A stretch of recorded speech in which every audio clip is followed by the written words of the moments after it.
Hi students, ఈరోజు మనం discuss చేసే టాపిక్ ఏంటంటే డిబిఎంఎస్ సిలబస్. అదేవిధంగా డిబిఎంఎస్ అంటే ఏంటనేది ఈరోజు క్లాస్లో డిస్కస్ చేద్దాం. సో టాపిక్లోకి వెళ్ళే ముందు ఈ డిబిఎంఎస్ అనేది బీకామ్ ఫిఫ్త్ సెమిస్టర్ వాళ్ళకి, బీకామ్ కంప్యూటర్స్లో ఫిఫ్త్ సెమిస్టర్ వాళ్ళకి ఈ డిబిఎంఎస్ అనేది ఉంటుంది. నెక్స్ట్ అదేవిధంగా బీఎస్సీలో కూడా, బీఎస్సీ కంప్యూటర్స్లో కూడా ఫిఫ్త్ సెమిస్టర్లో ఈ డిబిఎంఎస్ అనేది ఉంటుంది. యాక్చువల్గా అసలు మాట్లాడుకోవాలంటే మనకి బీఎస్సీ వాళ్ళకంటే బీకామ్ వాళ్ళకి డిబిఎంఎస్ అనేది కొంచెం ఎక్కువ సిలబస్ ఉంటుంది. సో నార్మలైజేషన్ అనే కాన్సెప్ట్ మనకి ఈ బీకామ్ వాళ్ళకు ఉంటుంది, బీఎస్సీ వాళ్ళకి అనేది నార్మలైజేషన్ కాన్సెప్ట్ అనేది ఇక్కడ ఉండదు. సో ఇప్పుడు ఫస్ట్ ఆఫ్ ఆల్ అసలు డిబిఎంఎస్ అంటే ఏంటో చూద్దాం. డిబిఎంఎస్ అంటే ఏంటంటే database management system. So DBMS concept గురించి డిస్కస్ చేసే ముందు ఫస్ట్ సిలబస్ ఏంటి, ఆ పేపర్ ప్యాటర్న్ ఏంటి అనేది ఇక్కడ డిస్కస్ చేద్దాం. సో ఫస్ట్ ఆఫ్ ఆల్ ఏంటంటే మనకి ప్రీవియస్ సిలబస్, కంప్యూటర్ సిలబస్ లాగే ఇది కూడా మనకి 5 యూనిట్స్ అనేవి ఉంటాయి. సో మనకి ఏంటంటే యాక్చువల్ పేపర్ ఏంటంటే 8 క్వశ్చన్స్ అనేది ఇస్తారు. నెక్స్ట్ అదేవిధంగా అందులో 5 క్వశ్చన్స్ అనేది రాయాలి. ఒక్కొక్క క్వశ్చన్కి వచ్చేసరికి 15 మార్కులు ఉంటుంది, టోటల్గా 75 మార్క్స్. సో ఇది కూడా మనకి ఏంటంటే ఫస్ట్ 3 యూనిట్స్ నుంచి మనకి మ్యాక్సిమం 5 క్వశ్చన్స్ వచ్చేస్తాయి. ఫస్ట్ 3 నుంచి 5 క్వశ్చన్స్ వస్తాయి. మిగిలిన 3 క్వశ్చన్స్ వచ్చేసరికి లాస్ట్ 2 యూనిట్స్ నుంచి వస్తాయి. సో నెక్స్ట్ వచ్చేసరికి అసలు ఫస్ట్ ఆఫ్ ఆల్ సిలబస్ చూసినట్టయితే యూనిట్ 1 వచ్చేసరికి over view of DBMS. So DBMS గురించి మొత్తం దాంట్లో ఉంటుంది స్టార్టింగ్ ఇంట్రడక్షన్ కింద. అంటే ఫైల్ బేస్డ్ సిస్టమ్ అంటే ఏంటి, ఫైల్ బేస్డ్ సిస్టంలో డ్రాబ్యాక్స్ ఏమున్నాయి, సో ఆ డ్రాబ్యాక్స్ని ఓవర్కమ్ చేసి డిబిఎంఎస్ని కనిపెట్టాం. సో డిబిఎంఎస్లో ఏం డ్రాబ్యాక్స్ ఉన్నాయి అనేది మొత్తం ఈ ఓవర్ వ్యూ ఆఫ్ డిబిఎంఎస్లో ఉంటాయి. సో అంటే డేటాని స్టోర్ చేసుకోవటానికి ఈ డిబిఎంఎస్ని యూజ్ చేస్తారు. డేటాని రిట్రైవ్ చేసుకోవటం అంటే ఏంటంటే మనకు అవసరమైనప్పుడు దాటిని కాల్ చేస్తే ఆ డేటా అనేది మళ్ళీ మనకు వస్తుంది. దాన్ని తెలుగులో అచ్చ తెలుగులో ఏమంటారంటే వెలికి తీయటం అంటారు. అంటే మనకు అవసరమైన డేటాని మనం అడిగితే కాల్ చేస్తే అది మళ్ళీ మనకు వచ్చేస్తుంది. సో డేటాని స్టోర్ చేయడం, అదేవిధంగా డేటాని రిట్రైవ్ చేసుకోవటం అనే కాన్సెప్ట్ ఈ డిబిఎంఎస్లో ఉంటుంది. సో అయితే మనకి ఫస్ట్ డిబిఎంఎస్ కనిపెట్టలేదు, ఫైల్ బేస్డ్ సిస్టమ్ అనేది కనిపెట్టారు. సో ఈ ఫైల్ బేస్డ్ సిస్టమ్ అనేది కనిపెట్టిన తర్వాత అది ఎందుకు కనిపెట్టారు, డేటా స్టోర్ చేయడానికి, రిట్రైవ్ చేయడానికి. బట్ ఏంటంటే దాంట్లో డూప్లికేషన్ అనేది ఎక్కువ ఉంటుంది. సో డూప్లికేషన్ అంటే ఏంటంటే ఒకే డేటా అనేది చాలాసార్లు ఉంటుంది, డేటా రిడెండెన్సీ అనేది ఉంటుంది. సో ఇదంతా డేటా ఇంటిగ్రిటీ అనేది ఉంటుంది, సెక్యూరిటీ అనేది ఉండట్లేదు. సో ఈ ప్రాబ్లమ్స్ అనేవి ఉండటం వల్ల డిబిఎంఎస్ అనేది కనిపెట్టారు. సో డిబిఎంఎస్లో మనకేంటంటే రిడెండెన్సీ మీనింగ్ ఏంటంటే డూప్లికేషన్ అనేది బాగా తగ్గిస్తున్నారు. కంప్లీట్గా అయితే తీసేయట్లేదు, బాగా తగ్గిస్తున్నారు. సో నార్మలైజేషన్ కాన్సెప్ట్ యూజ్ చేసుకొని. సో ఇవన్నీ ఓవర్ వ్యూ ఆఫ్ డిబిఎంఎస్ అనేది ఫస్ట్ యూనిట్లో ఉంటుంది. నెక్స్ట్ యూనిట్లో వచ్చేసరికి ఏంటంటే ఎంటిటీ రిలేషనల్ మోడల్. సో కొన్ని టేబుల్స్ ఉంటాయి. సో ఒక టేబుల్కి ఇక్కడ కనెక్షన్ అనేది ఉంటుంది. సో దీంట్లో కీ అట్రిబ్యూట్స్ అని, సూపర్ కీస్ అని, ప్రైమరీ కీస్ అని, సో ఇట్లాగా చాలా కాన్సెప్ట్లు అనేది వస్తూ ఉంటాయి. సో నెక్స్ట్ వచ్చేసరికి రిలేషనల్ మోడల్. సో ఇది కూడా ఏంటంటే కొంచెం డిఫరెంట్ మోడల్. ఇక్కడ చూడండి, ఎంటిటీ రిలేషనల్ మోడల్ ఈ రెండు డిఫరెంట్. సో ఎంటిటీ రిలేషనల్ మోడల్లో మనకి జనరలైజేషన్ అని, స్పెషలైజేషన్ అని, అగ్రిగేషన్ అని కొన్ని కాన్సెప్ట్లు ఉంటాయి, కొన్ని క్వశ్చన్స్ చాలా ఇంపార్టెంట్ క్వశ్చన్స్. నెక్స్ట్ రిలేషనల్ మోడల్లో ఇంకొంచెం డిఫరెంట్గా ఉంటుంది. తర్వాత 4th యూనిట్లో వచ్చేసరికి స్ట్రక్చర్డ్ క్వైరీ లాంగ్వేజ్ అంటారు, అంటే ఎస్క్యూఎల్ అంటారు. సో స్ట్రక్చర్డ్ క్వైరీ లాంగ్వేజ్ని యూజ్ చేసి, అంటే ఇక్కడ ఏంటంటే డిబిఎంఎస్ అంటే ఏంటంటే డేటాని స్టోర్ చేసుకుంటుంది. ఇప్పుడు ఈ స్టోర్ చేసుకున్న డేటాని నాకు అవసరమైనప్పుడు నేను కాల్ చేయాలి. ఫర్ ఎగ్జాంపుల్గా ఏంటంటే మీ ఫోన్లో మీరు ఒక 10 కాంటాక్ట్స్ అనేవి ఫీడ్ చేసుకున్నారు. సో 10 కాంటాక్ట్స్ డేటా అనుకుందాం, ఆ డేటాని స్టోర్ చేసుకున్నారు. మీకు ఫర్ ఎగ్జాంపుల్ అక్కడ ఏంటంటే శివ అనే నేమ్ కావాలి. మీరేం చేస్తారు, సెర్చ్ బాక్స్లోకి వెళ్ళి SIVA అని టైప్ చేస్తారు. ఎప్పుడైతే మీరు టైప్ చేశారో మీకు అంటే 10 నెంబర్లు ఉన్నప్పుడు ఏతో, బీతో, సితో, ఎస్తో ఉంది ఫర్ ఎగ్జాంపుల్కి, మీకు ఇప్పుడు ఎస్ అనేది కావాలి. ఎస్ అని అక్కడ టైప్ చేస్తే ఎస్ అనేదే వస్తుంది, కానీ ABC అనేది వస్తాయా, రావు. సో ఇక్కడ కూడా అదే ఏం చేస్తానంటే నేను కొన్ని క్వైరీ మీన్స్ ఏంటంటే క్వశ్చన్. సో ఇక్కడ కొన్ని క్వైరీస్ అనేది రాస్తాను. నేను ఆ క్వైరీని బేస్ చేసుకొని ఇప్పుడు నేను అక్కడ ఎస్ అని రాస్తే ఎస్ అనే డేటా వస్తుంది, వై అని రాస్తే వై అనే డేటా వస్తుంది. సో ఇక్కడ రాసిన డేటాని, ఇక్కడ టేబుల్స్లో రాసిన డేటాని ఇక్కడ నేనేం చేస్తానంటే రిట్రైవ్ చేసుకోవటానికి, అదేవిధంగా కొన్ని అగ్రిగేషన్ ఫంక్షన్స్ అంటే యాడింగ్ చేసుకోవటానికి ఇలాగా నెంబర్ ఆఫ్ ఆప్షన్స్ అనేవి ఈ క్వైరీ లాంగ్వేజ్లో యూజ్ చేస్తాను. సో నెక్స్ట్ 5th యూనిట్ వచ్చేసరికి PL/SQL అంటారు, PL/SQL అంటారు. సో యాక్చువల్గా మొత్తం కలిపి PL/SQL అంటారు. సో ఈ PL/SQL వచ్చేసరికి ఏంటంటే PL కంటే అడ్వాన్స్డ్ వర్షన్స్, ఇంకొంచెం ఇన్డెప్త్గా ఉంటుంది కాన్సెప్ట్ అనేది.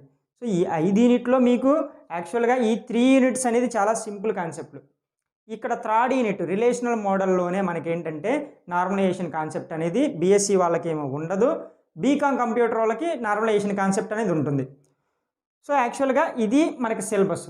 ఇప్పుడు అసలు DBMSని క్లియర్గా సింపుల్గా ఎక్స్ప్లెయిన్ చేస్తాం చూడండి. ఫస్ట్ ఆఫ్ ఆల్ ఏంటంటే మనకి DBMSని ఏమని పిలుస్తారంటే డేటా, D అంటే డేటా, B అంటే బేస్, M అంటే మేనేజ్మెంట్, S అంటే system, DBMS.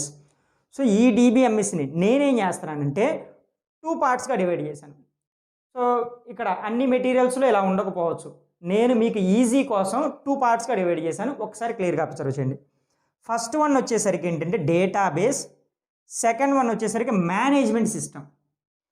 Database plus management system is equal to database management system. So ఇప్పుడు ఈ DBMSని ఇక్కడ చూడండి, ఈ డేటాబేస్ని మళ్ళీ ఏం చేస్తున్నానంటే అసలు డేటాబేస్ అబ్రివేషన్ ఏంటో చూద్దాం. అంటే యాక్చువల్గా ఏంటంటే ఈ డేటాబేస్ను కూడా మళ్ళీ మనం 2 పార్ట్స్గా డివైడ్ చేసుకోవచ్చు. సో అది తర్వాత చూద్దాం. ఫస్ట్ ఆఫ్ ఆల్ డేటాబేస్లో మీకు డేటా అంటే ఏంటో చూద్దాం. ఫస్ట్ డేటాబేస్లో డేటా అంటే ఏంటో తెలిస్తే డేటాబేస్ అంటే ఏంటో తెలుస్తుంది. సో డేటా అంటే ఏంటి? సో ఇక్కడ రాశాను చూడండి, డేటా అంటే ఏంటి? Collection of raw facts. So అంటే ఏంటంటే విడివిడిగా ఉండే వాటిని, అంటే కలెక్షన్ ఆఫ్ వాటిని రా ఫ్యాక్ట్స్ అంటారు. సో దీనికి ఎగ్జాంపుల్ ప్రీవియస్ క్లాస్లో కూడా చెప్పాను. అంటే ఏంటంటే ఫర్ ఎగ్జాంపుల్ ఒక ఫ్యాన్ అనేది తయారు చేయాలి. ఫ్యాన్ అనేది ఇక్కడ కన్స్ట్రక్షన్ చేయాలి అంటే ఫ్యాన్కి ఏముంటాయి, మనకి ఒక రాడ్ అనేది ఉంటుంది, నెక్స్ట్ అదేవిధంగా కొన్ని రెక్కలు అనేవి ఉంటాయి. సో ఇట్లాగ నెంబర్ ఆఫ్ ఆప్షన్స్ అనేవి నెంబర్ ఆఫ్ ఉంటాయి మనకి. సో వీటన్నిటిని విడివిడిగా ఉన్నప్పుడు వాటిని ఏమంటారంటే రా మెటీరియల్ అంటారు, లేకపోతే రా ఫ్యాక్ట్స్ అంటారు. ఎప్పుడైతే వాటిని మీరు కలిపారో అప్పుడు అది ఫ్యాన్ అవుతుంది. కలపక ముందు అవి ఏమవుతాయి, రా మెటీరియల్స్ అవుతాయి.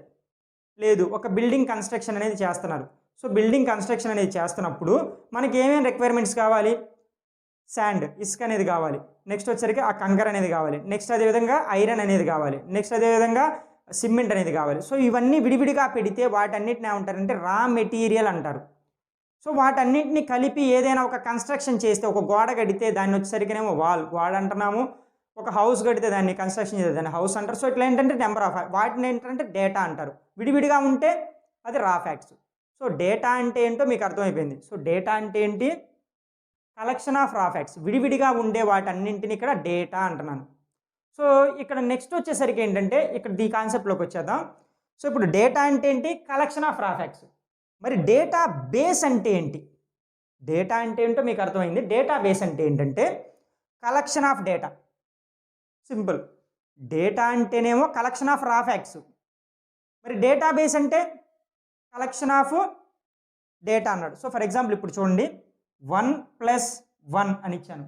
సో ఇప్పుడు దీంట్లో వచ్చేసరికి ఏంటంటే ఇదొక రా ఫ్యాక్ట్ అవుతుంది, ఇదొక రా ఫ్యాక్ట్ అవుతుంది.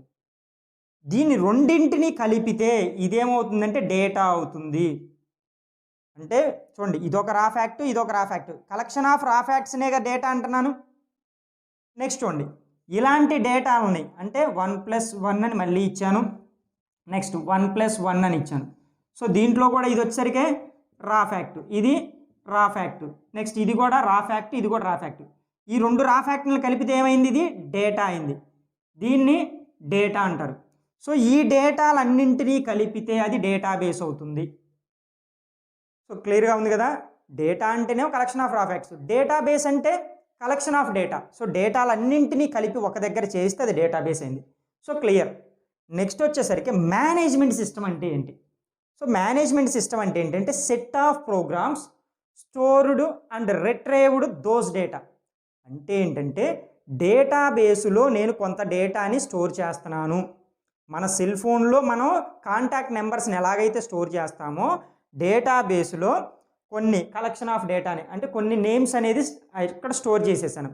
ఈ స్టోర్ చేసిన డేటాని నేను ఒక ప్రోగ్రాం రాసి ఏం చేస్తున్నానంటే రిట్రైవ్ చేసుకుంటున్నాను. చూడండి ఇక్కడ set of programs stored retrieve those data. So ఇక్కడ ఏం జరుగుతుంది, కలెక్షన్ ఆఫ్ డేటా అనేది దాంట్లో స్టోర్ అయ్యి ఉంది, దాన్ని నేను రిట్రైవ్ చేసుకుంటున్నాను. అదేవిధంగా ఇక్కడ ఏం చేస్తున్నానంటే డేటాని స్టోర్ చేయడానికి కూడా మనకి ఈ మేనేజ్మెంట్ సిస్టమ్ అనేది యూజ్ అవుతుంది. డేటాని స్టోర్ చేయడానికి యూజ్ అవుతుంది, స్టోర్ అయి ఉన్న డేటాని రిట్రైవ్ చేయడానికి కూడా ఈ మేనేజ్మెంట్ సిస్టమ్ అనేది యూజ్ అవుతుంది. సో ఓవరాల్గా డేటాబేస్ మేనేజ్మెంట్ సిస్టమ్ అంటే ఏంటంటే ఎక్కడైనా ఒక డేటాని స్టోర్ చేయాలి అంటే ఆ డేటాని large amount of data, so చాలా ఎక్కువ డేటాని స్టోర్ చేయాలి అంటే అది కూడా డూప్లికేషన్ ఉండకూడదు. ఎగ్జాంపుల్కి మీరు కనుక చూసినట్టయితే మీ కాంటాక్ట్ నేమ్స్ అనేవి మీరు ఎక్స్ అని ఒక నేమ్ రాశారు, మళ్ళీ ఎక్స్ అని రాస్తే తీసుకుంటుందా యాక్చువల్గా? సో అది డూప్లికేట్ అవుతుంది. ఒకవేళ తీసుకుంటే, సో తీసుకోకుండా మనకేం జరుగుతుంది అంటే యూనిక్గా ఉంచుతుంది. శివ అని నేమ్ రాశారు, మళ్ళీ శివ అని నేమ్ రాస్తే వస్తుందా? లేదు. అక్కడ శివ 1 అనో శివ డాట్ అనో శివ ఏదో అనో మనం అక్కడ రాయాలి. సో ఇట్లాగా అంటే ఇక్కడ ఏం జరుగుతుందంటే డూప్లికేషన్ జరగకుండా చేసేదే మనకి ఈ డేటాబేస్ మేనేజ్మెంట్ సిస్టమ్. జస్ట్ సింపుల్గా ఏంటంటే డేటాని స్టోర్ చేయడానికి ఉపయోగపడుతుంది, అది కూడా ఎలాగా డూప్లికేట్ లేకుండా స్టోర్ చేస్తుంది. నెక్స్ట్ ఇంకా ఏంటంటే స్టోర్ చేయటమే కాదు, స్టోర్ చేసిన తర్వాత నీకు ఏ డేటా కావాలంటే ఆ డేటాని రిట్రైవ్ చేసుకోవచ్చు. సో దీనికోసం మనకేంటంటే ఈ డేటాబేస్ మేనేజ్మెంట్ సిస్టమ్ని యూజ్ చేస్తారు. సో నెక్స్ట్ వచ్చేసరికి ఏంటంటే డేటా వేరు, ఇన్ఫర్మేషన్ వేరు. So first of all data అంటే ఏంటి? Collection of raw facts. మరి ఇన్ఫర్మేషన్ అంటే ఏంటి? సో దీనికి ఒక చిన్న ఎగ్జాంపుల్ చూద్దాం. ఫస్ట్ ఆఫ్ ఆల్ డేటా అంటే ఏం చెప్పాను? Collection of raw facts. ఇక్కడ 1 అనేది ఉంది, ఇదేంటి? ఒక రా ఫ్యాక్ట్, ఇది ఒక రా ఫ్యాక్ట్. ఈ రెండింటిని కలిపితే అంటే యాక్చువల్గా ఏంటంటే ఈ ప్లస్ అనే ఆపరేషన్ కాదు, ఇక్కడ ఈ రెండింటిని కలిపితే మనకి ఏం జరుగుతుందంటే అది డేటా అవుతుంది.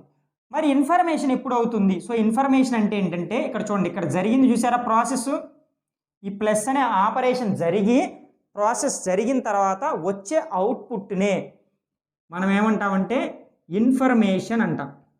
సో ఇది డేటా అంటే ఏంటి? రా ఫ్యాక్ట్స్. ఇన్ఫర్మేషన్ అంటే ఏంటి? ఈ రా ఫ్యాక్ట్స్ని ఈ డేటాని నేను ఏం చేశానంటే ప్రాసెస్ చేశాను. Processed data is nothing but called a information. So ఇది కాన్సెప్ట్. క్లియర్గా మీరు సిలబస్ ఏముంది అనేది క్లియర్గా రాసుకోండి. నెక్స్ట్ అదేవిధంగా సిలబస్ని ఫస్ట్ డేటాబేస్ అంటే ఏంటి, డేటా అంటే ఏంటి, మేనేజ్మెంట్ సిస్టమ్ అంటే ఏంటో కూడా క్లియర్గా రాసుకోండి.